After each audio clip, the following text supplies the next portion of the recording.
Je démarre parce que je crois qu'on a un programme assez dense en 1 heure. Pour commencer, je vous signale juste qu'on enregistre ce webinaire numérique en commun, puisque l'idée, c'est qu'il soit disponible en replay sur le YouTube de Numérique en commun. Ça, c'était le premier mot. Ensuite, pour me présenter en 2 secondes, moi, je suis Estelle Pata, je travaille au sein du programme Société numérique de l'Agence nationale de la cohésion des territoires, qui porte la démarche numérique en commun. Donc, on est ravis de vous voir aujourd'hui sur un webinaire numérique en commun. Et je pense que si vous êtes là aujourd'hui, c'est que vous avez dû entendre parler déjà de ce qu'était numérique en commun ou NEC. Pour ceux qui connaîtraient moins en 2 mots, numérique en commun, c'est une démarche, c'est certes un événement national, mais aussi des travaux tout au long de l'année avec des événements locaux, des webinaires comme celui-ci, une revue numérique en commun qui vise à penser, à produire de la documentation, de la ressource et des réflexions pour construire ce qu'on appelle un numérique d'intérêt général. En particulier, donc, cette année, on aura l'événement annuel de NEC qui s'organise à Strasbourg les 29-30 octobre prochains. Donc, n'hésitez pas à suivre la programmation et l'ouverture de la billetterie qui interviendront progressivement à partir du printemps et de cet été. L'objectif de ces webinaires en particulier, là, on est sur le 2e webinaire numérique en commun. Il y avait eu un premier au début de l'année sur la grande notion de faire ensemble. Aujourd'hui, on est sur la notion de éduquer. L'idée, c'est lors de ces webinaires, reprendre les différents principes du numérique d'intérêt général qui avaient été énoncés lors de NEC 2024 et abonder les réflexions, de continuer à créer des liens sur ces thématiques spécifiques, de faire des retours d'expérience et éventuellement d'évoquer des problématiques qu'on peut rencontrer, vous, nous, dans la mise en œuvre de ces principes du numérique d'intérêt général et donc de continuer à avancer ensemble. En l'occurrence, aujourd'hui, on va parler du sujet de l'éducation au numérique, de l'accompagnement à la montée en compétences et puis plus largement de l'acculturation aux enjeux sociopolitiques que posent toutes les technologies et enjeux du numérique. Un mot rapide, nous, le programme Société numérique, c'est cette notion d'éduquer, elle est au cœur de notre action parce qu'on porte la politique d'inclusion numérique, de médiation numérique et le dispositif des conseillers numériques. Et donc, ce travail d'éducation et de montée en compétences, c'est le quotidien, on le sait, des conseillers numériques. Mais évidemment, on n'est pas les seuls à apporter ces enjeux et ces thématiques. Je passerai d'ailleurs juste après la parole à Julie Stein de la Banque des Territoires qui vous dira un mot sur la manière dont la Banque des Territoires investit ces sujets. Mais juste avant ça, je vous donne un petit peu le déroulé du webinaire au global. Donc, je vais passer la parole à Julie et notamment parce que la Banque des Territoires, certes, porte ces sujets, mais elle est aussi un partenaire historique de numérique en commun. Et l'idée, c'est de croiser les organisations et les partenaires à l'occasion de ces webinaires. Ensuite, on rentrera bien sûr dans le vif du sujet avec nos intervenants aujourd'hui et ce temps sera animé par Doré Bruyas, donc responsable de la programmation de NEC.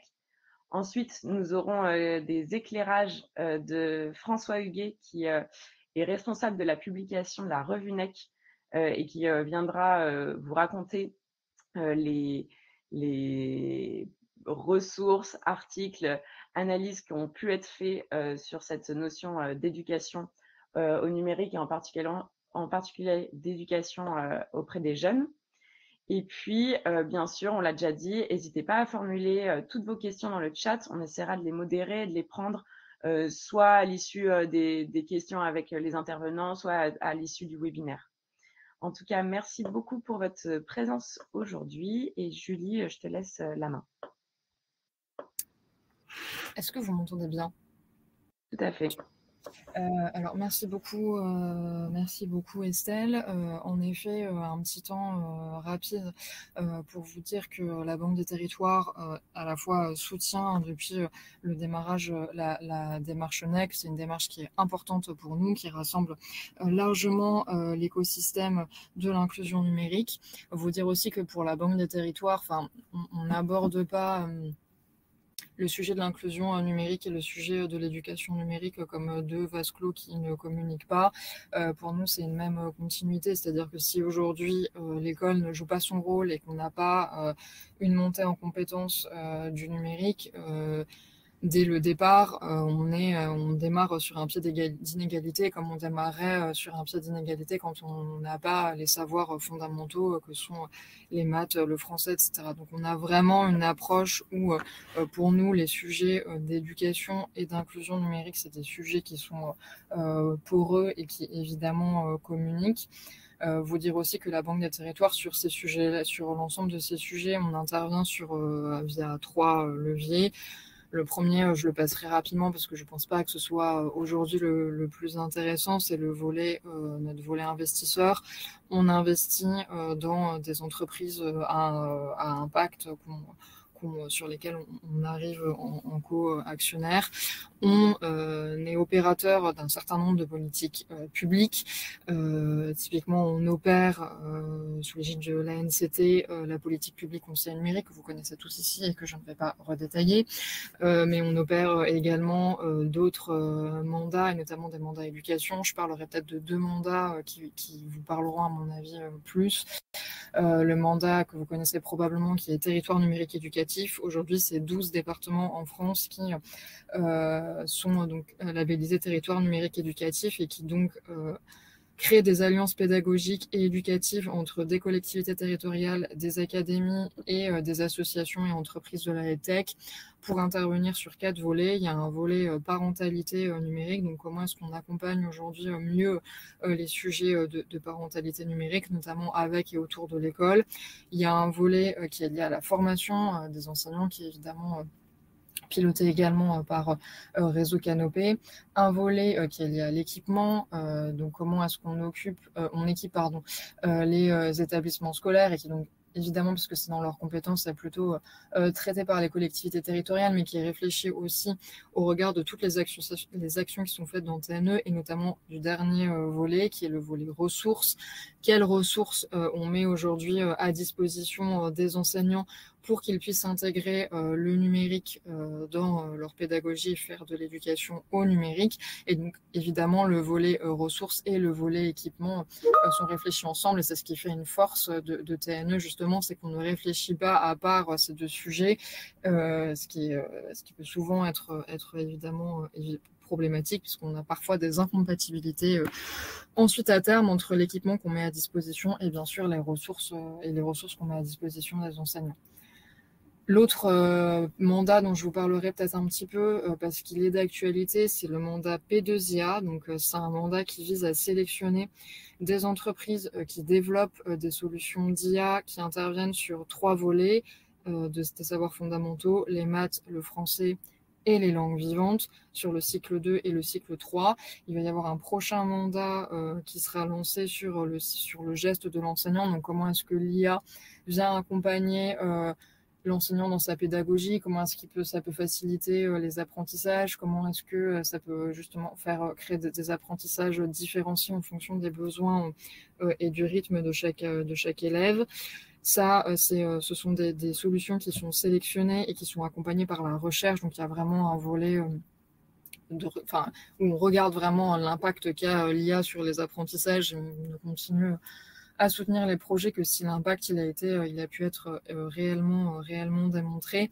Voilà, donc ça c'est pour vous donner un exemple, hein, je ne vais pas tous les citer, il y en a 10, je crois, des mandats qu'on opère sur le volet de l'éducation, mais ça vous donne un peu une vision des champs sur lesquels on intervient, où évidemment il y a des sujets et également d'inclusion numérique.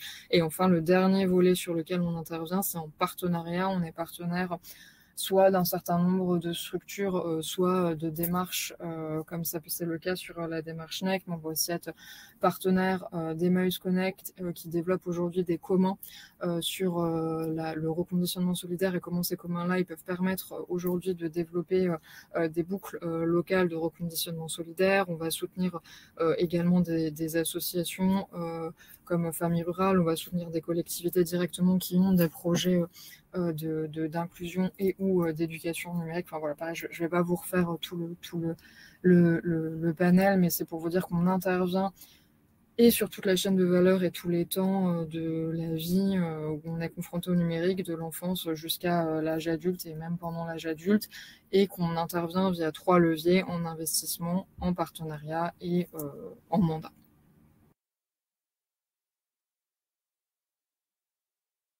Merci beaucoup pour cette introduction à toutes les deux. Je propose que du coup, on rentre dans notre sujet, si ça vous convient. Je le redis, du coup, l'objectif, c'est pas nécessairement d'ouvrir vos caméras pour ceux qui prennent pas la parole, histoire d'alléger la bande passante. Après, vous avez le droit de les maintenir ouvertes si vous voulez. Et l'autre point, c'est peut-être vous dire qu'on va plutôt privilégier le chat pour les échanges, mais on est 75, donc histoire de fluidifier, et on fera remonter toutes les questions et toutes les observations que nous lirons dans le chat. Donc n'hésitez pas à poser vos questions pardon, au fil de l'eau. Donc je démarre, si ça vous convient. Et là, je pense que j'ai pas grand-chose à dire en démarrage, puisque tout a été dit.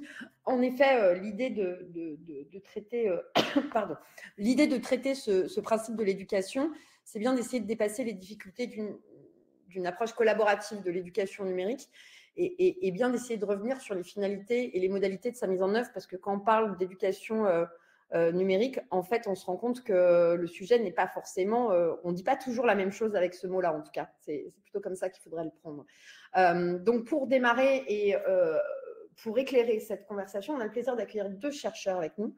Valentine Favel-Capoyan, qui est maîtresse de conférences en sciences de l'information et de la communication à Lyon, qui a travaillé sur de nombreux travaux, et on reviendra sur lesquels, sur les sujets qui nous intéressent, qui est donc le sujet de l'éducation numérique, et qui a donc une longue expérience, ainsi qu'Arnaud Séjourné, qui est enseignant-chercheur, lui, en sciences de l'éducation et de la formation, et qui a travaillé par ailleurs, en particulier sur les enjeux de l'éducation numérique et des parents, mais nous verrons que, en fait, tout ça contribue au même questionnement.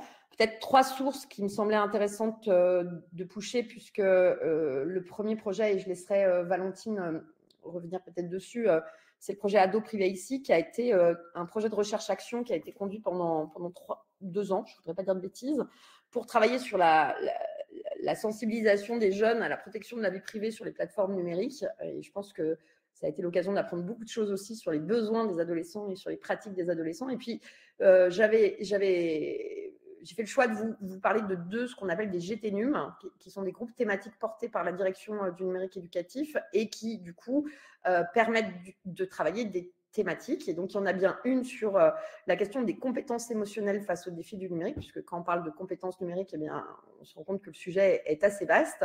Et par ailleurs, les travaux qui sont portés du côté d'un autre groupe qui s'appelle Human, qui s'intéressait plutôt aux humanités numériques, et qui s'est intéressé là, en particulier sur ce lien-là, à la question de la parentalité numérique. Et là, on laissera Arnaud peut-être revenir sur ces éléments-là. Alors, on va démarrer. Je propose de commencer avec une première question que je vais adresser finalement à nos 2 intervenants, et Valentine en particulier, pour commencer. La question est assez simple. Pourquoi c'est compliqué de coéduquer de manière générale, hein, d'ailleurs, mais en particulier, pourquoi c'est peut-être encore plus compliqué de coéduquer en matière de numérique? Valentine, c'est toi qui ouvres. Et bon courage avec cette question. Bonjour à tous et toutes. Merci donc de cette invitation. Je vais essayer de répondre très rapidement à cette question très large. D'abord, quand on dit co-éduquer, il faudrait savoir à qui on pense. Est-ce qu'on pense effectivement aux parents ou est-ce qu'on pense à des partenaires extérieurs qui seraient institutionnalisés, labellisés, qui peut être, je sais pas moi, des collectivités territoriales ou alors des partenaires extérieurs qui peuvent ponctuellement venir dans l'école du type effectivement l'éducation populaire ou d'autres structures. Donc c'est important parce que l'école, voilà, elle est très attentive au statut et selon le statut des gens, on n'est pas sur les mêmes difficultés. Pour autant, globalement, c'est difficile parce qu'effectivement, l'école est un univers avec ses propres fonctionnements et ses propres objectifs, et c'est toujours difficile de faire rentrer des gens de l'extérieur, quels qu'ils soient, pour être dans une co-éducation. Ça, c'est valable pour tous. Alors, pour ce qui est d'une éducation au numérique, ça fait partie de ces éducations A. Moi, j'ai plus parlé du secondaire que du primaire, mais peu importe. Ces éducations A, elles sont donc inscrites évidemment dans des référentiels, mais pas forcément dans des programmes très précis. Et elles doivent être assurées par tous les enseignants aux différentes étapes de la vie de l'élève. Et quand je dis ces éducations A, je pense évidemment au numérique, mais il y a aussi l'éducation au développement durable, l'éducation à la sexualité, etc., etc. Il y en a plein. Et donc, ces éducations-là, elles peuvent être assurées par ou elles peuvent être assurées par des partenaires extérieurs ou en collaboration avec des partenaires extérieurs. Voilà pour le cadre. Pour ce qui est de la part du côté de l'enseignant, je vous dirais que c'est compliqué pour une simple et bonne raison, c'est la multiplicité déjà des acteurs. Avant d'être enseignante dans le supérieur, moi j'ai enseigné dans le secondaire, et quand on est, j'étais professeure documentaliste, et quand on est dans le secondaire, on est sollicité par tout un tas de partenaires, sans forcément savoir qui ils sont, s'ils ont reçu des labels, des accréditations, etc. Il y a beaucoup de sollicitations, avec pas forcément toujours une lisibilité sur l'intérêt, pas toujours les capacités aussi de juger, de savoir si c'est bon ou pas. Et ce qui fait que typiquement, sur le numérique, on se retrouve un peu avec des mastodontes qui interviennent au niveau national en extérieur, parce que voilà, ça facilite un peu la chose, et que du coup, ça laisse pas beaucoup de place pour d'autres partenaires locaux, plus modestes, etc., etc. Voilà, donc je peux déjà faire cette première réponse. Je pense que mon collègue doit pouvoir compléter. Oui, Arnaud, c'est une bonne question. Cette histoire de partenaires et de ce projet de coéducation, pourquoi c'est compliqué et peut-être encore plus en matière de numérique? Alors moi, avec mes focales qui sont plutôt sur les acteurs, et les acteurs qui sont plutôt les parents et les enseignants, et en particulier sur le primaire. Voilà, ça a été souligné tout à l'heure, une étude dans le cadre du groupe thématique numérique Human, sur lequel on s'est intéressé aux parents, et en particulier sur leur représentation concernant leur rôle dans l'éducation au numérique de leurs propres enfants, en complémentarité avec celui de l'école. Alors, il y a un point qui est important. Alors, c'est complexe, c'est une chose, mais pour parents et enseignants, le numérique est un élément indispensable à maîtriser par les enfants. Donc, ça met déjà un point qui est en accord entre les deux acteurs sur lesquels on est en train de parler. Et ils ont aussi, parents et enseignants de l'élémentaire, alors des parents et les enseignants de l'élémentaire, donc à partir du cycle 2 et plus, ils ont des représentations similaires sur la manière de se représenter les compétences ou connaissances prioritaires à apprendre à leurs enfants, en particulier sur les dangers, les risques, sur les réseaux sociaux, sur la maîtrise des outils, des objets techniques, sur la médiation parentale. En fait, on va retrouver au travers de ce que disent les parents ou ce que disent les enseignants sur ce que les parents pourraient, dans quelle mesure ils pourraient accompagner leurs enfants, des éléments qui sont similaires, qui seraient, comme j'ai dit, les dangers, les risques, la maîtrise des outils, la médiation. Mais on se retrouve avec des tensions. Alors, c'est là où la côté complexité sur cette coéducation, il y a des tensions ou des éléments qui sont peut-être pas énoncés, qui sont pas énoncés par les parents. Par exemple, quand on les a interrogés, les parents de maternelle, à cette question de leur rôle, pour eux, très très peu de parents ont répondu. On en avait moins de 10, alors que dans les autres catégories, cycle 2, cycle 3 ou plus, il y en avait au-delà des 80, si ce n'est pas 120. Là, en se disant, nous, on ne se sent pas concernés. Alors que pour les enseignants, en fait, il y a une part importante dès l'école maternelle de travail dans le suivi de l'enfance sur cette éducation-là, et en particulier sur le choix du contenu. Alors, si cette question-là du contenu, elle apparaît pour les cycles 2 et plus, elle est déjà déterminante dès l'école maternelle, puisque c'est bien le parent, dès l'école maternelle, qui va se focaliser sur le contenu qu'il va donner à voir à l'enfant. Donc, voilà, donc déjà un point qui amène une certaine complexité, c'est de quelle manière on va amener certains parents, c'est pas pour tous les parents non plus de maternelle, on va amener les parents à s'interroger sur le contenu et en quoi ce contenu doit avoir une plus-value pour l'enfant. Voilà, donc moi je rentrerai aussi sur cet aspect-là, penser la coéducation, c'est aussi penser le contenu par rapport à la plus-value. La plus-value pour l'enfant et pour son développement dès le niveau d'école maternelle. Mais du coup, si j'entends ce que vous dites, du coup, on a des parents, on a des enseignants, on a des acteurs tiers que tu as évoqué, Valentine, c'est-à-dire des partenaires de l'école, on va dire, et parfois, tu as évoqué le terme mastodonte, c'était des grosses organisations nationales qui peuvent être très référencées et du coup avoir un peu pignon sur rue. Et puis parfois aussi, en effet, des acteurs territoriaux. Ça peut être les conseillers numériques à proximité, ça peut être les médiathécaires, ça peut être les acteurs de jeunesse, les informateurs jeunesse, les promeneurs du net, etc. Donc on voit bien qu'en fait, il y a une kyrielle d'acteurs. Quand on parle de coéducation, il s'agit d'articuler des enfants, des enseignants, des parents et une kyrielle de partenaires qui sont difficiles à déterminer, mais dans quelle mesure, du coup, si je pousse un peu la question, le numérique, c'est spécial. Enfin, je veux dire, la coéducation, c'est un sujet sur d'autres sujets, je veux dire la santé, l'alimentation, etc. Dans quelle mesure le numérique, il serait vraiment particulier? Alors, je ne sais pas comment on répond. Et puis, je laisserai... Mais juste, si je peux me permettre, une des réponses, lorsqu'on interviewe les enseignants sur leur rôle dans l'accompagnement des parents sur ce champ-là, donc ce qui amènerait cette coéducation, d'une part, c'est pas dans leur mission. Voilà. Ça, c'est le point qui est important, c'est qu'ils reprennent par rapport à leur mission. Leur mission principale, c'est l'enfant, c'est l'élève. Le second point, c'est que... Quand tu dis c'est pas dans leur mission, ça veut dire qu'accompagner le numérique serait pas dans la mission des enseignants? Pour les élèves, oui, mais pas pour les parents. Voilà, si accompagner les parents à mieux éduquer leurs enfants au numérique, ça ne fait pas partie des missions des enseignants d'aller former, sensibiliser les parents. Ok. Donc ça, c'est cette première réponse. La seconde réponse, c'est qu'il n'y a pas de cadre institutionnel dans lesquels les enseignants et les parents vont prendre le temps de s'interroger. On a l'impression, du moins dans ce que disent et dans la manière dont ils se le représentent, les enseignants, ils énoncent un certain nombre d'espaces qu'ils créent pour pouvoir, à un moment donné, même si ce n'est pas le moment où... Mais dans la discussion, ça va venir. Ça peut être à la grille pour les élèves les parents d'élèves de cycle 2, cycle 3, quand ils vont, voilà, quand les parents viennent chercher leurs enfants. Ça peut être au moment des rencontres parents-enseignants.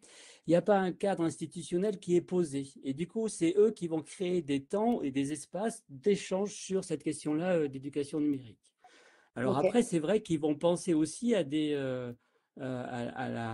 acteurs extérieurs, par exemple dans le cadre des cafés des parents, où un intervenant va animer cette thématique-là sur l'éducation au numérique.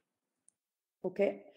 Et pour toi, Valentine, il y a une spécificité sur le thème du numérique par rapport, et ça fera le lien avec la deuxième question, qui est finalement celle aussi de la complexité du sujet et des compétences associées à cette grande complexité de sujet, on l'a vu.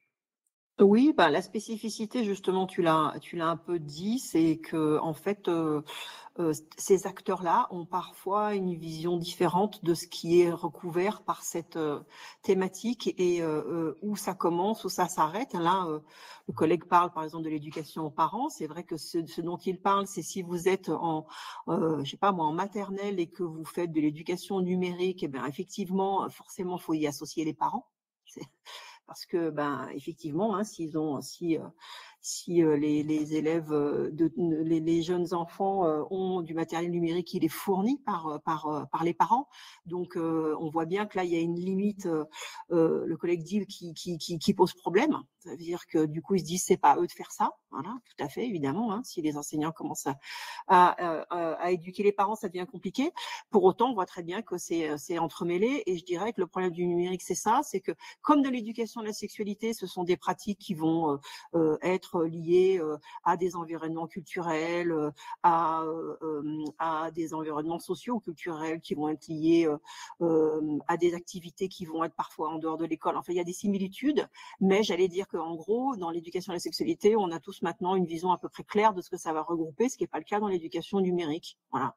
Et du coup, là-dedans, il y a des gens qui vont mettre des contenus que d'autres n'auront pas. Alors, je vais donner un exemple simple, parce que c'est encore moi, j'ai encore ce souci-là, même dans le supérieur, quand j'aborde ces questions-là, on va se focaliser sur des choses du type les compétences informationnelles. Voilà, c'est que développer une culture numérique, c'est savoir chercher de l'information, utiliser de l'information. Enfin, dans le supérieur, c'est beaucoup vu comme ça, alors que il y a la question de la présence numérique, des compétences médiatiques, savoir utiliser tous ces environnements-là en produisant de l'information aussi, donc en étant acteur de ces choses-là. Donc, on va être sur l'identité numérique, enfin sur plein d'autres choses, par exemple.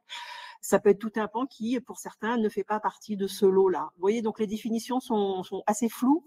Il n'y a pas forcément de référentiel. Enfin, si on va en parler sur les compétences, il y en a un seul. Enfin, dorénavant, il y en a deux. Mais donc, effectivement, d'après moi, c'est ce problème-là de frontières qui pose problème. Et alors, avant de rentrer dans le détail des référentiels et de voir exactement de quelles compétences on parle, il y a une conséquence à cette pluralité d'acteurs dans l'accompagnement des enfants. C'est-à-dire, pour les enfants, si je prends les enfants en tant que sujet, est-ce que cette multiplicité d'acteurs crée quelque chose de gênant dans le développement de leurs compétences numériques, vous voyez? Est-ce que du coup, le fait qu'il y ait plein d'acteurs qui ne sont pas forcément mis en système avec des espaces qui ne communiquent pas très bien, hein, on l'a vu, fait que du coup, en fait, on empêche quelque part le développement des compétences des enfants? Je pose la question de manière un peu directe. Valentine, alors, peut-être. moi, je peux répondre de ce point de vue-là par mon expérience d'enseignant, puisque effectivement, quand j'étais enseignante au collège, il y avait des acteurs différents. Et je vais prendre un exemple assez simple, c'est qu'on pouvait autant avoir Fréquence École qui venait dans notre collège que on pouvait avoir la brigade de protection des mineurs. Et c'était deux intervenants avec des discours très, très, très, très différents. Hein. Voilà. Parallèlement à ça, nous, on faisait de l'éducation média et à l'information dans le cadre de cours. Voilà, donc il y avait des approches très différentes. Et de mon point de vue, ces approches, elles sont complémentaires et enrichissantes et en rien elles brouillent les compétences. Ça, c'est vraiment mon point de vue. C'est même la variété des discours qui permet de se construire une propre culture. On ne peut pas avoir un seul discours qui est porté par un type d'individu. Et en plus, surtout, il y a de ces discours qui parfois correspondent à celui des parents. C'est-à-dire qu'on a des élèves à l'époque, enfin j'avais des élèves qui du coup étaient très en phase avec le discours de la BPGI parce qu'ils l'avaient par ailleurs ce discours-là chez eux, par exemple. Vous voyez, donc c'est bien qu'il y ait aussi d'autres discours qui soient moins axés sur les risques, etc., etc. Donc voilà, la multiplication des discours, moi, me semble intéressante parce qu'elle est porteuse d'une réalité, hein, de la façon de la relation qu'on peut avoir avec cet objet numérique. Arnaud, un point de vue sur Bien sûr, j'entends bien la notion de convergence hein, aussi au travers des discours et la diversité des discours. Hein. Je suis tout à fait en accord avec ce qu'a dit la collègue, hein, Valentine. Je vois pas comment, et on voit bien à l'envers, si les discours seront pas convergents, même s'ils sont multiples, entre guillemets, on va pas contribuer au développement de l'enfant, on va pas contribuer à cette développement de compétences ou de compréhension de l'environnement numérique dans lequel ils grandissent. Et avec lesquels ils vont interagir. Donc, j'entends aussi la notion de consommation et on voit bien il y a différentes façons aussi de l'aborder et ça peut être complémentaire à ce que apportent les parents ou n'apportent pas les parents aussi, parfois. Voilà, donc je ne peux pas aller plus loin parce que là, je trouve que ça a été bien Mais est-ce qu'il abordé. n'y a pas un risque quand même que parce que ces acteurs qui interviennent du coup autour de cette école hein, et qui interviennent par moments d'ailleurs dans leurs organisations. Et vous voyez, donc même si on dit ok, c'est complémentaire, c'est génial, ça permet quand même du coup de produire en tout cas une multitude de discours dont les enfants peuvent se saisir.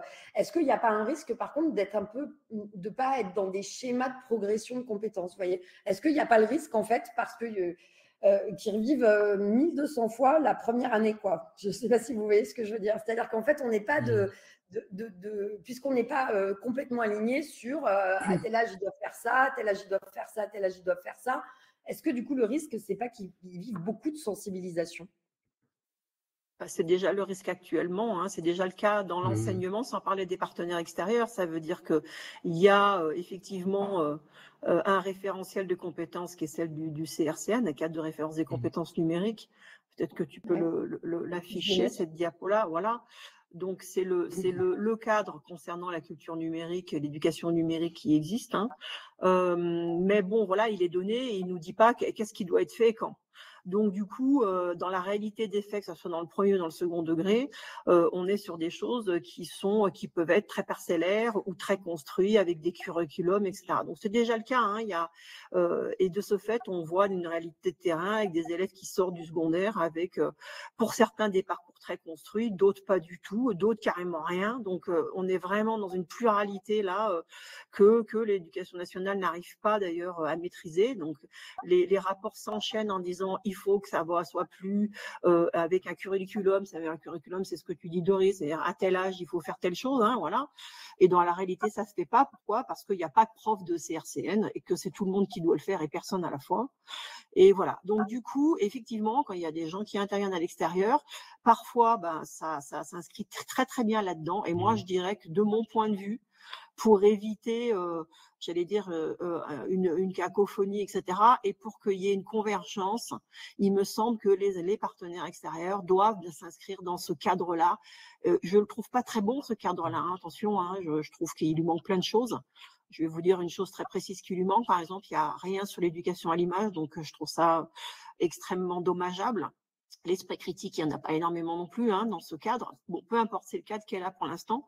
Et en fait, voilà, les partenaires extérieurs, quels qu'ils soient, je pense qu'il faut qu'ils essayent de s'intégrer à ça pour donner en fait de la lisibilité, du continuum, pour essayer de construire quelque chose pour que l'enseignant puisse repartir là-dessus. L'autre diapo, tu peux peut-être la montrer, après je laisserai la parole à Arnaud, c'est juste pour dire que non, c'est pas celle-là, c'est celle avec les voilà, merci. C'est l'autre, c'est celle-là, c'est celle que tu avais avec le programme EMC-EMI. Vas-y, retourne encore. Voilà, c'est juste, voilà, c'est juste pour dire que voilà, c'est l'autre cadre qui est en train de s'instaurer puisque de dorénavant, il va avoir un programme dans le cadre de l'EMC, l'éducation morale et civique, dans lequel on intègre la question de l'éducation aux médias, à l'information et du développement durable. Donc, quand je dis on intègre, hein, ça va se résumer à un quart d'heure par semaine de plus. Hein. Mais bon, pour le coup, c'est un référentiel qui est inscrit donc de l'école élémentaire jusqu'au lycée. Et là, on a de l'éducation à l'image. Et donc, ça fait deux cadres, voilà. Et à minima, il me semble que pour qu'il y ait un peu de cohérence et du discours construit ensemble, il faut que les partenaires s'inscrivent dans ces cadres-là. Oui, mais alors ça, du coup, ça ouvre une question. Mais Arnaud, une réaction, j'ai des commentaires dans le chat. Ça ouvre une question très importante, qui est celle de dire il faut que dans ce cas-là, il y ait cadre partagé entre tous ces professionnels qui travaillent les enjeux d'éducation numérique, ce qui n'est pas tout à fait le cas aujourd'hui. Alors, je ne sais pas combien de personnes, et ils peuvent réagir dans le chat, qui sont présents aujourd'hui, qui sont conseillers numériques et qui interviennent auprès des jeunes, maîtrisent le CRCN, qui est donc une traduction du DIGCOMP, hein, le référentiel de compétences européen. Et donc, du coup, c'est intéressant de voir qu'en fait, sans cette culture commune partagée, c'est quand même compliqué d'interopérer les réponses sur le territoire. Arnaud, un commentaire peut-être sur ce point. Et oui, les contenus seront partagés, évidemment, bien sûr. Arnaud. Et puis, j'aurai une question après sur la parentalité pour Arnaud. Mais Arnaud, d'abord, sur la réaction sur le sujet, du coup. Oui, culture commune partagée avec déjà un cadre à le CRCN, je te fais d'accord. Alors moi, une autre partie, alors je suis chercheur, mais je suis aussi enseignant et je suis enseignant à l'INSPE. Et du coup, depuis maintenant une petite vingtaine d'années. L'INSPE, c'est le centre de formation des enseignants. Voilà. Oui, c'est ça, l'Institut national supérieur du professorat. Et du coup, on forme les enseignants du premier et du second degré. Et cette question-là de la formation au numérique et par le numérique des enseignants, ben, elle a déjà amené à réfléchir sur où à pointer. On dit que le numérique, c'est transversal à tout l'ensemble des disciplines.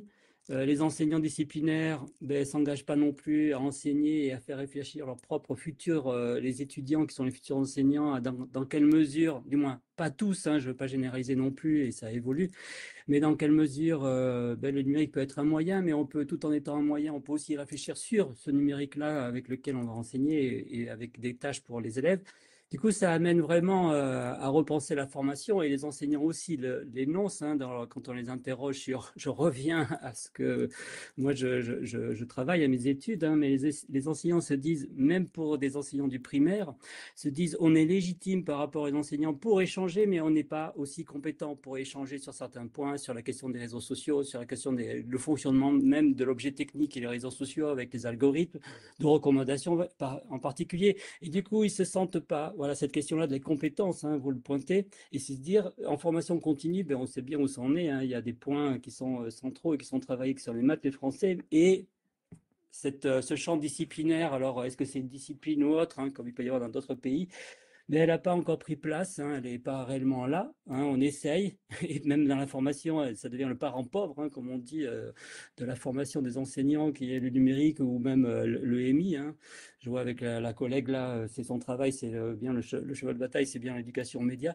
Et du coup, on essaye de faire avec ce que l'on a comme moyen. Alors peut-être que la future formation des enseignants, elle va intégrer d'autres, du moins une place un peu plus importante, mais non, je ne sais pas. Une double question pour finir sur la séquence recherche, une synthèse de plusieurs commentaires dans le chat. La question qui est posée quand on évoque la place des parents et de ce qui se passe à la maison dans l'accompagnement des pratiques numériques des enfants, moi ce que je lis là, c'est que soit il y a des parents qui sont difficilement mobilisables, soit il y a des parents qui se sentent culpabilisés par un discours médiatique qui n'est pas d'écran, les règles, etc., qui a tendance en fait à réduire la capacité à agir des parents, à les mettre dans une logique de protection, alors que ça ne les emmène pas du tout du côté de l'accompagnement et dans un rôle de parent éducateur. Donc, en fait, il y a quand même un contexte qui fait qu'en fait, on renvoie cette question beaucoup à la parentalité quand même. Hein. Et en renvoyant cette question à la parentalité, et ben, du coup, en fait, si l'école et même tous les espaces éducatifs ne se saisissent pas du développement des compétences numériques, ça veut dire qu'il y aura les familles dans lesquelles on peut apprendre le numérique parce que les parents sont eux-mêmes très à l'aise, et puis les familles où on ne l'apprend pas bien et où, en tout cas, avec des stratégies parentales qui seront compliquées parce qu'en fait, on va s'appuyer sur les ressources qui sont à la maison, quoi. Sans compter que ça dépend évidemment de l'âge des enfants. Arnaud, peut-être un commentaire sur cette remarque? Oui, la question des inégalités. Je dirais que si quand on interroge les enseignants, pour eux, il y a une place indéniable du parent. Si on interroge du parent dans cet accompagnement, si on interroge les parents, ils vont se dire que c'est leur place, elle est complémentaire, elle est prioritaire avec celle des enseignants. Et puis ils l'énoncent, hein, les parents sont les premiers éducateurs des enfants, et le numérique, il est dans leur environnement au quotidien. Il est parfois plus rarement au niveau de l'école, mais quoi qu'il en soit, il y a bien un travail de complétude. Après, la question des inégalités, ben oui, il y a comment elle se travaille, comment elle peut être travaillée avec d'autres acteurs. Là, si je prends le cas d'une école en zone REP+, on fait intervenir les écoles, du moins. L'école a fait le choix de faire intervenir des acteurs extérieurs au sein même de l'école pour réfléchir avec les parents, pour les amener à prendre du temps sur la question de la parentalité et en particulier la question de la parentalité numérique avec des très jeunes enfants. Après, je n'ai pas du tout de moyen de voir de quelle manière bon, je vais répondre aussi d'une autre manière, c'est qu'il y a un autre projet où on a mis en valeur que partant d'un dispositif dans le cadre, là, toujours dans ce quartier prioritaire de la ville, il y a un dispositif sur la parentalité engageant différents acteurs. Ça a donné lieu d'introduire la thématique d'éducation numérique à la fois les acteurs qui étaient déjà présents, qui travaillaient sur la parentalité, avec des associations, des institutions, etc., ont travaillé aussi sur l'éducation numérique pour les parents, voilà, et du coup, ça a donné une nouvelle synergie où d'autres acteurs qui étaient de proximité dans le même quartier se sont ralliés petit à petit, qui étaient d'une manière, qui avaient un fonctionnement plutôt individuel pour se rattacher aussi à ce réseau-là. Donc, je ne sais pas si je réponds, mais Tu réponds partiellement à la question, mais du coup, je vais donner la parole parce qu'on est en train de prendre un peu de retard et c'est un peu de ma faute. Je vais donner la parole à Mathilde et à Lydie qui sont connectées normalement, mais je vous garde avec nous, Valentine et Arnaud, parce que je pense que du coup, ça va peut-être croiser les échanges. Juste dire, pardon, Dorine, tu sais que je dois vous laisser à 45, donc si je disparais, vous m'excuserez de ce départ brutal. Merci beaucoup, en tout cas pour cette contribution, Valentine. Et donc, peut-être pour redonner la parole à Mathilde et Lydie. Alors, Mathilde, elle coordonne le volet parentalité du territoire numérique éducatif des Vosges. Et Lydie, elle est responsable d'un lieu assez étrange, d'ailleurs, qui est très intéressant, qui s'appelle l'EduLab Pasteur, qui est porté au sein de la ville de Rennes. Et du coup, je vous adresse les mêmes questions. Alors, vous avez prévu des slides, on va voir comment ça défile. Mais la question, c'est finalement comment est-ce que vous avez réussi à articuler des dynamiques sur les territoires? Qu'est-ce que ça a produit finalement, ces dynamiques? Et finalement, quel type d'initiative, c'était peut-être ça la question qu'on se posait aussi dans ce webinaire, permettent de mieux justement faire fonctionner ces acteurs en collectif. Donc, je propose qu'on démarre avec normalement Lydie, je crois, c'est comme ça que c'était prévu. Peut-être quelques mots sur le projet EduLab Pasteur, il veut bien, et ensuite on enchaînera avec Mathilde et on verra comment est-ce que collectivement on essaye de répondre aux questions que ça pose. Donc, bonjour à toutes et tous. Donc Lydie Pierret, donc moi je suis coordinatrice en effet de l'EduLab Pasteur et puis je suis aussi en charge du suivi et de l'animation du plan numérique éducatif local et du tout nouveau, enfin c'est pas encore voté, donc à partir de septembre, réseau Educanum, donc qui est le réseau des acteurs éducatifs et numériques rennais. Donc l'EduLab, oui, c'est un lieu étrange. Donc c'est pour ça qu'on s'est dit que c'était pas mal quand même de vous présenter, notamment avec des petites photos. Donc on est un lieu où déjà on a la chance d'être dans un lieu très très chouette et très attractif, donc qui est assez facile pour faire venir notamment les enseignants, qui est un des premiers tiers-lieux de Rennes.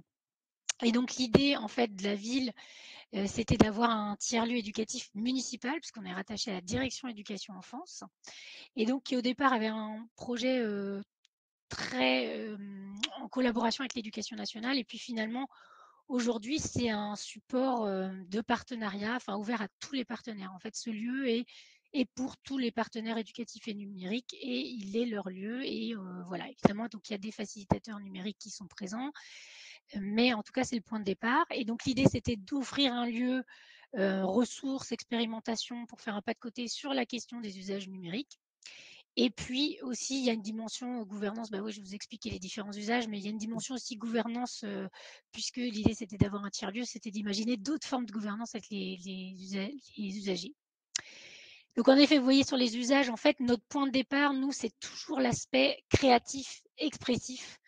On est vraiment sur l'idée de partir de comment on soutient autour et de manière en pédagogie détournée. Donc, évidemment, on apprend à servir d'un ordinateur, d'équipement numérique, mais à partir d'éducation artistique et culturelle, d'éducation média. Donc, évidemment, on a un peu de robotique et de programmation, mais du coup, on va faire beaucoup de films d'animation, faire la captation vidéo, on va faire des jeux vidéo, on fait de la broderie aussi numérique, et ce qui nous permet d'avoir une mixité de public parce qu'on est aussi ouvert à tout public, en fait. Voilà. Et ce qui permet de croiser des artistes, des habitants du quartier, des familles, et qui permettent aux enfants de venir en centre de loisirs, mais aussi de revenir avec leurs parents. Ou l'inverse, de demander l'inverse. Donc voilà un petit peu. Et donc cet EduLab Pasteur est au service donc de ce que vous voyez s'afficher, qui est le plan numérique éducatif local là qu'on vient de remettre, de renouveler, de mettre à jour avec l'ensemble des acteurs. Et donc on a un peu, en effet, on est parti un peu des constats que vous évoquiez tout à l'heure, c'est-à-dire que on est seul à construire nos médiations dans nos coins ou nos déroulés pédagogiques. Il y avait du coup, on faisait souvent appel à des médiateurs numériques, mais on ne travaillait pas la question de l'appropriation et des contenus pédagogiques, du coup, par les enseignants.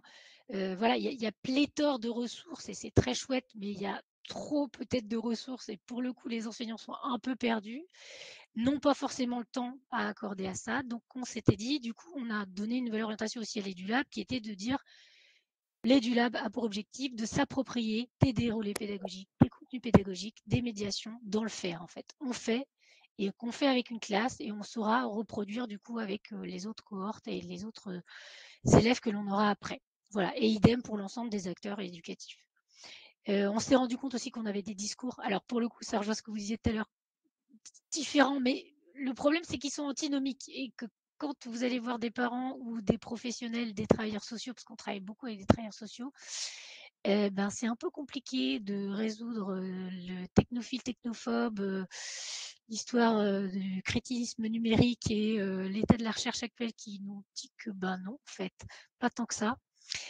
Donc c'est un peu complexe et donc nous, au contraire, on s'est dit: «Bah, en fait, on va avoir un référentiel commun et on va arrêter de dire des choses, complètement antinomiques aux parents et on va essayer de se donner des axes de travail». Donc c'est la première colonne que vous voyez, hein, si jamais vous voulez, je pourrais développer, mais en gros, ça réinvente pas la poudre, mais en tout cas, ça permet de la clarifier. En se disant que nous, on voulait de toute façon avoir une approche créative, positive comme point de départ et certainement pas moralisatrice et négative. Qu'ensuite on s'est posé la question comment on fait pour faire ensemble. Donc on s'est dit bah on a un point de départ qui est de toute façon donner plus de place aux ados, aux enfants qui ont une culture notamment, je prends un exemple facile, vidéoludique, qu'il faut valoriser, qu'il faut mettre en avant. Et même aussi au niveau des réseaux sociaux, pour le coup, bah, ils maîtrisent un certain nombre de choses et ont fait un certain nombre d'erreurs par eux-mêmes et qui peuvent enseigner aussi aux plus âgés. Donc sachant qu'il y a quelque chose que j'ai pas dit, c'est que nous, on a un conseil citoyen du numérique responsable et c'est lui qui a donné le point de départ de ces axes, donc des citoyens qui sont consultés sur des questions, c'est une convention citoyenne mais sur les questions numériques. Et donc, ils nous ont donné un peu ces 3 axes un peu de travail, comment on construit une communauté éducative ensemble autour bah, des enjeux éducatifs et numériques. Donc, donner plus de place aux jeunes, travailler la dimension intergénérationnelle en intégrant même les grands-parents, c'était la commande aussi du conseil citoyen, évidemment accompagner bah, forcément les familles. Et donc du coup, on est parti de se dire qu'il y avait un très gros besoin de formation et acculturation, donc évidemment enseignants, mais jusqu'aux travailleurs sociaux, animateurs, éducateurs. Et pour le coup, dès qu'on met en place là, des petits déj numériques, ben, il y a beaucoup de demandes d'inscription.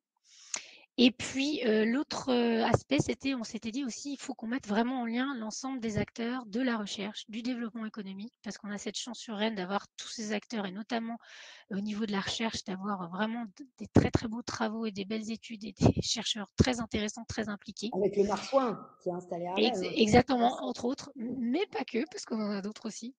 Et donc voilà, donc on a cette chance-là, et donc se dire bah, finalement comment on transforme l'essai et on parle de la recherche pour aller au plus près des acteurs et leur dire, bah voilà, telle recherche a tel impact, comment on déroule ça auprès des familles, etc. Voilà. Super Lydie, je vous remercie. Je vais juste accélérer un tout petit peu. On mettra toutes vos coordonnées pour ceux que ça intéresse, s'ils veulent aller voir à quoi ça ressemble l'EduLab Pasteur, pour donner la parole cette fois-ci à Mathilde sur la question des territoires numériques éducatifs. Peut-être du coup, qu'est-ce qui se passe dans les Vosges et pourquoi les Vosges aujourd'hui? Parce que les Vosges réussit plutôt bien l'articulation des acteurs, je crois, dans le cadre de... Vous nous racontez Mathilde? Oui, bah merci en tout cas pour l'invitation. Pour les slides, on peut peut-être passer la première partie sur qu'est-ce que le territoire numérique éducatif, parce que Madame Stein en avait parlé. Allez tout de suite donc sur les acteurs. Donc effectivement, on a fait les mêmes constats que tout le monde, beaucoup d'acteurs avec beaucoup de discours différents, etc. On a déjà procédé à un recensement des acteurs qui étaient engagés dans la parentalité numérique. Donc, on a notre acteur privilégié qui est l'éducation nationale, avec qui on copilote le TNE des Vosges. Et donc, voilà, on a travaillé avec eux. Et aussi, on a toutes les structures de médiation numérique, les conseillers numériques, les médiateurs, etc. Et toutes les structures qui accompagnent les parents, parce qu'on a vraiment un objectif dans le TNE, c'est aller vers, parce que certains parents, si on fait des ateliers, on va on va les avoir, mais c'est déjà des parents souvent très bien informés. Et nous, on voulait aller aussi vers les parents qu'on touche beaucoup moins. Et donc, on s'est rapproché de toutes les structures qui accompagnent les parents, donc toutes les structures sociales, les centres sociaux, les réseaux parentalité, avec un partenariat privilégié qu'on a vraiment avec la caisse d'allocation familiale. Donc, une fois qu'on a eu tout ce réseau d'acteurs qu'on a rencontrés, on s'est rendu compte, donc je vous rejoins également, qu'on avait des discours très, très différents. Et on s'est dit, mince, il faut vraiment déjà qu'on essaye d'harmoniser le discours. Le numérique, c'est pas tout noir, c'est pas aussi tout blanc, mais on va remettre un peu le curseur au milieu et on va essayer d'avoir un discours commun auprès des parents et donc aussi auprès des enfants. Donc, on a mis en place des séries de formations. Tout ça, je le cite quand même, c'est vraiment grâce au financement de la Banque des Territoires et de la Trousse à Projets. Voilà, ça se fait pas sans fonds non plus. Donc merci à eux. Et donc on a mis en place plein de formations sur la parentalité numérique. On parle de réseaux sociaux, on parle d'identité numérique, d'espace numérique de travail, etc. Et une fois qu'on a eu l'ensemble de ces acteurs qui ont été formés, on a pu proposer en fait notamment un catalogue d'offres de services sur la parentalité numérique. Donc il y a différents ateliers dedans. On n'a pas forcément le nom des acteurs qui interviennent sur les ateliers, parce qu'en fait le but c'est que, en fait je vais en reparler après, selon le secteur, la thématique, on va faire intervenir différents acteurs. Sur cette animation de réseau, on a aussi des listes de diffusion, des infolettres, on a un digipad aussi, avec de la veille réglementaire, des ressources. Les acteurs, que ce soit médiateurs numériques ou de la parentalité, il y a beaucoup de ressources. On essaye un peu de faire le tri et de proposer des ressources à destination des parents et aussi des familles pour que ce soit plus simple aussi pour intervenir sur certaines thématiques. Et on a aussi fait le choix d'acheter des ressources qu'on prête aux différents acteurs des Vosges. On a des malles, on a une Roupix, on a des jeux qu'on peut prêter. Et donc c'est la slide suivante par rapport à ces ateliers qu'on peut faire. En fait, on va avoir des demandes. Donc, c'est un catalogue qui a été distribué dans toutes les écoles des Vosges, au sein des collèges, auprès de tous nos acteurs. Et selon les demandes, par exemple, si on a une demande d'un directeur d'école qui veut faire un atelier, ça va repasser par son inspecteur et ensuite, ça revient forcément au niveau du coordo qui est le conseil départemental des Vosges. Donc, bon, c'est moi, en gros. Et donc, en fait, les demandes me reviennent et selon la thématique, selon le lieu, selon voilà, plusieurs critères. Et ben en fait, moi, je vais voir si c'est une structure de parentalité qui va intervenir. Est-ce que c'est un conseiller numérique? Parce qu'il y a on peut aussi avoir des thématiques. Voilà, si on a une thématique sur le cyberharcèlement, c'est pas toutes les structures qui vont se sentir d'aller intervenir. Et puis nous, on veut vraiment que ce soit des structures formées à cette thématique spécifique. Donc, on va répondre comme ça aux demandes, avec toujours un but d'informer et de sensibiliser au mieux les familles. Et donc, un exemple d'action de coéducation qu'on a pu mener en parallèle de ces ateliers, c'est en fait les brigades d'intervention du numérique. Donc, c'est un dispositif piloté par la DSDEN, donc le service départemental de l'éducation nationale. Ils ont des enseignants référents aux usages du numérique. Ces enseignants, en fait, vont dans l'école. Ils arrivent, ils sont une dizaine et ils vont prendre en charge les professeurs, les enseignants qui ne peuvent pas forcément avoir de remplacement pour de la formation. Donc, ils vont venir former les enseignants à l'usage au numérique, donc au service des apprentissages fondamentaux. C'est pas faire du numérique pour dire on a des beaux écrans, c'est vraiment pour du français, pour des maths, etc. Et pendant que les enseignants sont en formation, en fait, on a une autre brigade, on va dire, d'enseignants qui prennent en charge, eux, les élèves et qui font des ateliers autour du numérique, donc avec numérique sans écran en maternelle, il y a du robot, il y a de la web radio, etc., du stop motion. Et ça permet aussi aux enseignants de venir voir quel usage du numérique on peut faire avec les enfants. Donc voilà, ça fait tout le monde. Et puis c'est un des volets aussi du TNE. On a aussi ce volet équipement, ce volet formation. Donc ça remplit un peu tous les volets du TNE. Et en plus, on s'est dit, c'est trop beau, on va inviter les parents. parce qu'on a besoin d'amener les parents à l'école. Et j'avais vu une question dans le chat, comment on mobilise les parents? Une des façons de mobiliser les parents, c'est aussi de leur montrer leurs enfants en action, parce qu'ils ont envie de voir ce qui se passe à l'école, ils ont envie de voir ce que font leurs enfants avec le numérique à l'école. Donc, on a invité les parents à venir découvrir les ateliers. Ça permet aussi de dédramatiser un peu l'usage du numérique, ou en tout cas peut-être l'idée qu'ils s'en font. On ne met pas forcément les enfants toute la journée devant un écran. Le numérique à l'école, il y a divers usages. Donc, ça permet de montrer ça aux parents. Et en plus, on a des structures extérieures à l'école. Donc, le plus souvent, c'est des conseillers numériques du conseil départemental qui interviennent auprès des parents. Donc, on les récupère en atelier pour faire des ateliers de la sensibilisation sur l'usage raisonné des écrans, sur les réseaux sociaux, le contrôle parental, etc. Toujours dans un discours non culpabilisant. On est vraiment sur de l'échange, parce qu'on a aussi voilà, tout type de parents. Et donc voilà, une action qu'on mène en coéducation. Et puis bon, j'avais remis quelques chiffres pour dire qu'on a environ, on est un peu plus maintenant, 7000 parents accompagnés depuis le début du TNE, donc depuis 2 ans. Alors, voilà.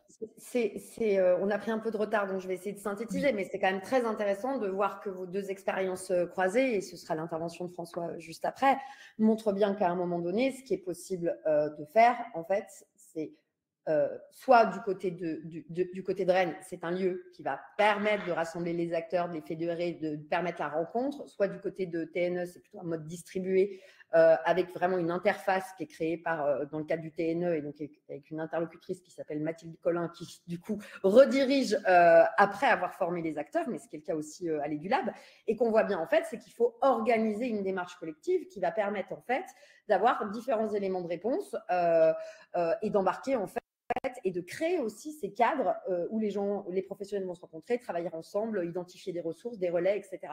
Et que ce qu'il y a de vrai, c'est que juste se dire, moi, à mon échelle, j'arrive peut-être pas à mobiliser les parents ou j'arrive pas à travailler avec l'école, peut-être que la réponse, elle est plutôt déjà dans l'organisation d'un système et que ce système, il doit être porté soit par une collectivité, soit par une EPCI, soit par un département, en l'occurrence. Mais en l'occurrence, il faut peut-être penser à des formalisations de systèmes. On est à peu près aligné sur cette idée de se dire ça? Oui. Et ça répond du coup à l'enjeu de mobilisation. Oui, c'est vraiment un des principaux enjeux. En tout cas, qu'on avait aussi sur le TNE, c'était mobiliser les parents, parce que pour faire passer des messages, si on les a pas devant nous, de toute façon, on les fera pas passer. Ok. Ok. Et peut-être, du coup, en transition, je vois qu'il y a des commentaires. Il y a des commentaires dans le chat sur la question de la formation au CRCN et au fameux référentiel de compétences en EMI, EMC pour les conseillers numériques, qui est une question qu'il faut qu'on se pose, c'est sûr, puisqu'on voit bien que la formation est une des réponses. Et il y a une autre question de Sylvie Doublet, mais je ne comprends pas ce qu'elle veut dire, parce que je pense que j'ai raté. Malgré nos formations et nos compétences, impossible de les faire valoir auprès des établissements scolaires. Quant aux parents, nous n'arrivons pas à les mobiliser. Seuls les centres de loisirs nous entr'ouvrent la porte. Donc, on voit bien qu'en fait, pour que la mobilisation et potentiellement les interventions fonctionnent, il faut que ce soit plutôt systémique et que les enseignants identifient des ressources pour que du coup, en fait, le projet de rencontre se passe, quoi. Ok.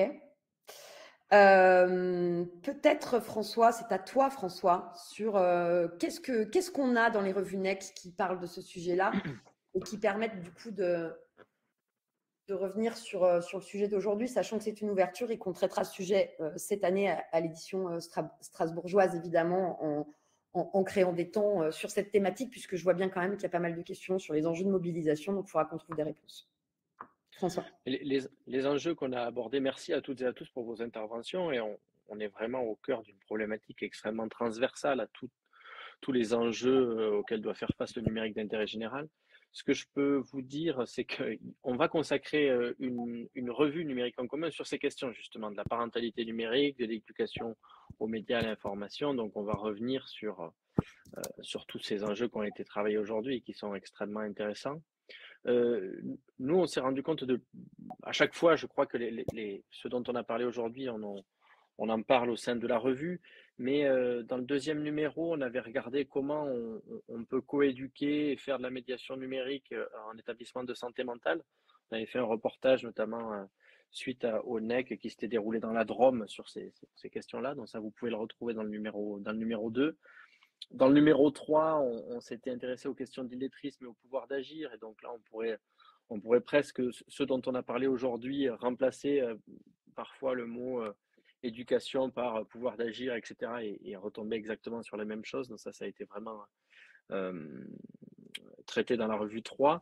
Et enfin, sur la revue 4, peut-être quelque chose dont on n'a pas parlé aujourd'hui, sur les manières de coéduquer. On a fait un portrait. Donc la revue 4, elle portait sur la question des jeux vidéo et du numérique d'intérêt général. Et on a fait un portrait d'un métier en interrogeant le chargé de mission ludicisation au rectorat de Clermont-Ferrand sur justement comment on peut s'emparer des outils vidéoludiques, et c'est ce que disait une des intervenantes ce matin, pour accentuer et améliorer ces process d'éducation.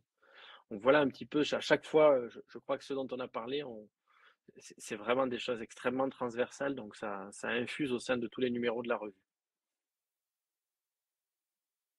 Parfait. Donc, les liens sont dans le chat pour que vous retrouviez l'intégralité des revues que tu viens de citer, François. Et c'est intéressant de voir que même quand la revue, elle rentre par l'approche du jeu vidéo et les approches thématiques, on voit bien comment, en fait, du coup, cette question déjà de la coéducation et des alliances est une question clé pour répondre aux besoins des publics sur les territoires et aussi aux besoins de monter en compétences, finalement, des jeunes et des parents, comme Arnaud le suggérait assez fortement. Peut-être Arnaud, peut-être un petit mot de la fin sur par rapport à cette question de oui, mais comment on fait pour les mobiliser, ces parents?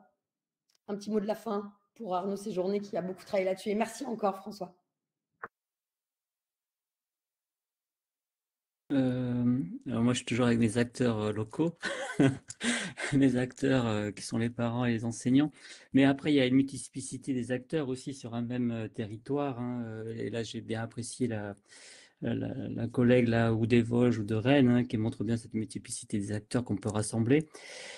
La difficulté aussi qui a émergé sur faire venir les parents, et ça c'est une vraie difficulté. Alors souvent on viennent dans les espaces ceux qui sont toujours au moins sensibilisés ou qui ont déjà cette question. Donc comment on fait pour aborder les autres, les amener dans une posture réflexive par rapport à leurs propres pratiques, sur quel sujet? Alors là par exemple pour l'aborder dans le cadre de, je reviens sur un exemple de recherche à action, c'est d'aborder la question, mais pas sur la question du numérique, mais la mettre à côté, mais en s'intéressant aux enfants et comment contribuer à ce que nous, au sein de la famille, l'environnement qu'on leur propose participe à ce que nos enfants grandissent bien.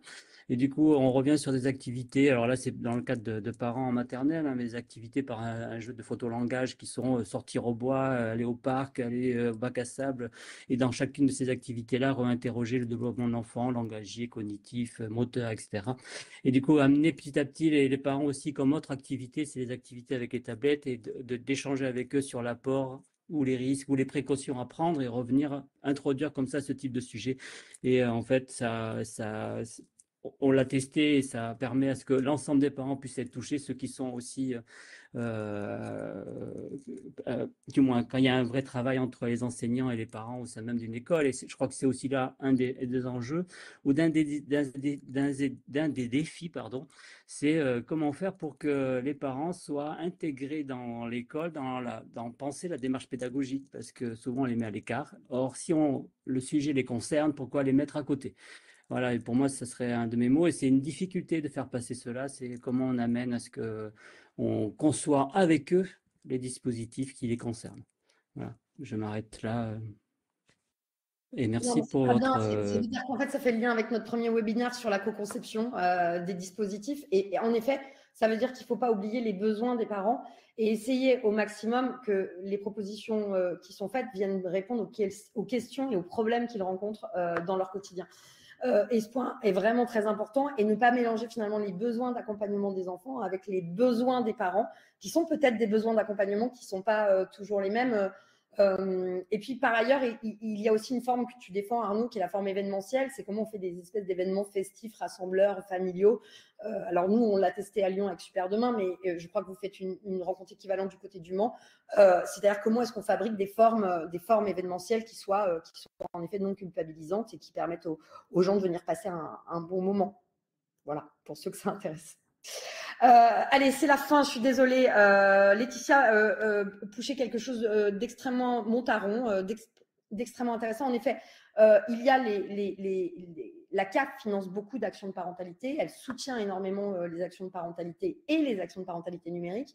Regardez aussi du côté de votre territoire, il y a des schémas départementaux de fonctionnement de la parentalité numérique avec souvent des organisations et qui permettent du coup de se saisir tout ça. Donc, n'hésitez pas à jeter un coup d'œil du côté des CAF qui opèrent aussi ce type de réponse et qui, du coup, peuvent être intéressés par des mises en convergence des acteurs. Je pense qu'il y a des choses à faire avec les CAF sur les territoires. Et enfin, peut-être pour vous dire qu'on a quelques ressources qui vous permettront, pour certains et pour certaines, pour ceux que ça intéresse en tout cas, de retrouver les travaux de Sophie Géel sur l'éducation aux compétences émotionnelles face aux défis du numérique ou la question des référentiels, justement. Alors là, c'est une intervention avec Pix, mais pas que, sur le DISCOMP, avec cette histoire de CRCN, qui est le référentiel de l'éducation nationale, et un replay qui s'intéressait justement aux solutions innovantes pour développer les compétences numériques de la jeunesse. Ça, c'est des contenus NEC du passé. Et je vous promets que du coup, pour cette nouvelle édition, nous n'oublierons pas les sujets et les remarques d'ailleurs que vous avez faites dans le chat et qui, pour moi, à un moment donné, seront des choses, enfin, produiront du coup des nouveaux ateliers, regards croisés. En tout cas, seront traités à l'occasion de cette édition strasbourgeoise de Numérique en commun, donc les 29 et 30 octobre. Donc, merci à tous et à toutes. J'espère qu'on a répondu quand même à pas mal de questions. 1 heure, c'est court. On a essayé d'ouvrir au maximum pour essayer de bien voir en fait que tout ça, c'est un sujet passionnant, compliqué et forcément systémique. Donc voilà, merci à tous et à toutes. Merci Arnaud.